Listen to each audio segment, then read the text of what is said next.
Gaïa, c'est le nom de notre terre, celle qui nous a vus naître, celle qui nous accueille, celle qui nous nourrit, celle que l'on traite si mal.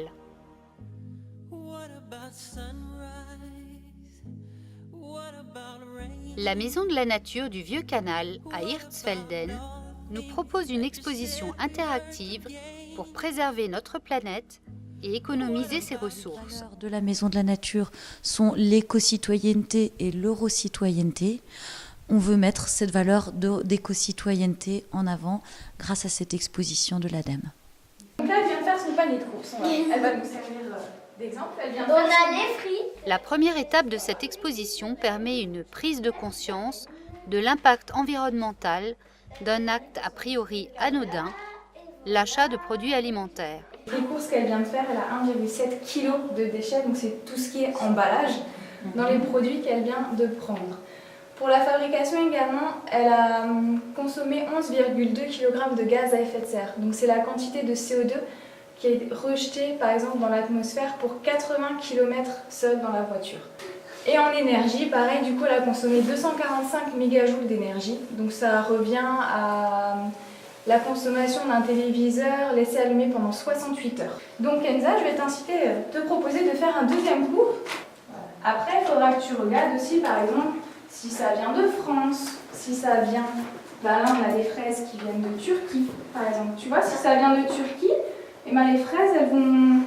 il va falloir des camions pour l'emmener jusqu'ici ou de l'avion. Donc ça va produire, ça va demander beaucoup d'énergie pour les rapatrier jusqu'ici. Bah oui, beaucoup de 6 canettes de coca, ça fait beaucoup d'emballage. C'est-à-dire que si tu prends une grande bouteille, et à la limite, si tu veux t'en emmener juste un petit peu, tu te mets dans une gourde. Tu vois ce que je veux te dire? Tu économiseras des trajets. Parce que si tu sais que ta bouteille, dans 2 jours, tu l'as finie, dans 2 jours, tu vas retourner au magasin pour en chercher. Donc du coup, au lieu de retourner en magasin, t'en prends 4 tout de suite. Comme ça, tu iras qu'une fois dans la semaine. Voilà, tu roules moins avec ta voiture. Ah, ça. Tu vois? Du coup, tu consommes moins d'énergie. En plus, tu gagnes du temps aussi. Et donc, il faudra que tu essayes de regarder. Non, c'est France. Ça, c'est France. Cette exposition s'adresse aux adultes, mais aussi aux enfants. Donc, ça nécessite un transport qui vient de loin. Mais en plus, c'est pour ça. Voilà, alors c'est ça. La deuxième étape, plus complexe, sera un dilemme pour ces ingénieurs éco-concepteurs en herbe. Dans la peau d'un ingénieur, donc on leur explique déjà qu'est-ce qu'un ingénieur. Et ils vont devoir, dans cet atelier, créer un téléphone portable. On a différents points de recherche dans cet atelier. On a les tablettes qui nous donnent des informations sur les types de matériaux. Ensuite, il y a également les points d'appel.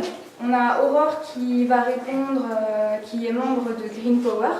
Donc elle va donner des informations sur la fabrication de l'écran, de la coque, des circuits électroniques, des batteries, des chargeurs et de l'emballage.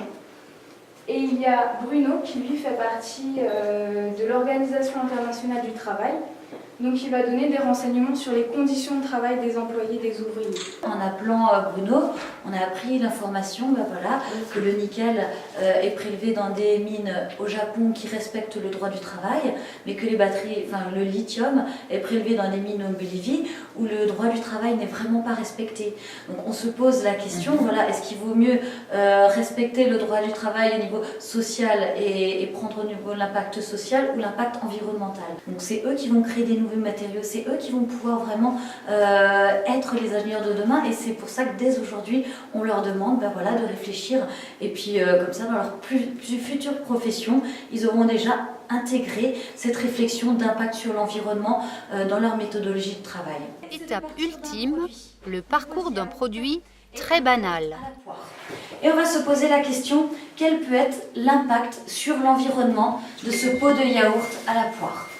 Donc, nous avons ici notre fruit qui va bien sûr être emmené à l'usine de transformation et qui va être emmené en camion, notre camion bien sûr, qui va utiliser aussi du pétrole. Pour notre champ de maïs, nous avons aussi les pesticides, nous avons aussi les engrais qui sont fabriqués à base de pétrole et dont on utilise aussi du pétrole pour les épandre, et aussi de l'eau. Notre lait va bien sûr être acheminé par camion jusqu'à l'usine de transformation et qui va aussi bien sûr être transporté en camion jusqu'à l'usine de transformation. Et notre pot de yaourt est prêt à être expédié jusqu'au supermarché.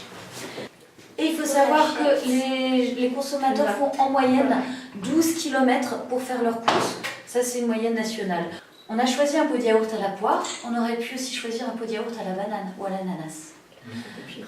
Voilà, donc là je vous laisse imaginer la suite de l'impact sur l'environnement si on prend encore un fruit exotique qui aura traversé l'océan, Voilà, pour chaque aliment que l'on a dans le réfrigérateur, il y a aussi derrière un impact sur l'environnement. Alors imaginez encore ce yaourt, on ne l'a pas mangé, sa date de péremption a dépassé et on l'a jeté.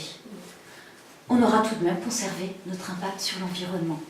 On aura en plus gaspillé ce yaourt. Derrière chaque acte d'achat, il y a une conséquence sur l'environnement. Et on invite vraiment les personnes ensuite à réfléchir pour chaque achat, voilà, comment essayer d'avoir le moins d'impact possible sur l'environnement.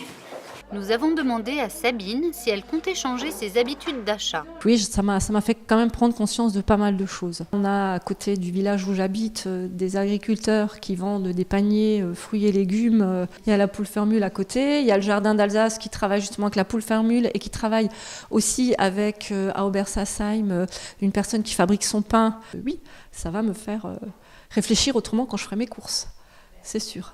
À notre échelle, nous pouvons tous être un éco-consommateur afin que les générations futures puissent vivre dans un environnement sain.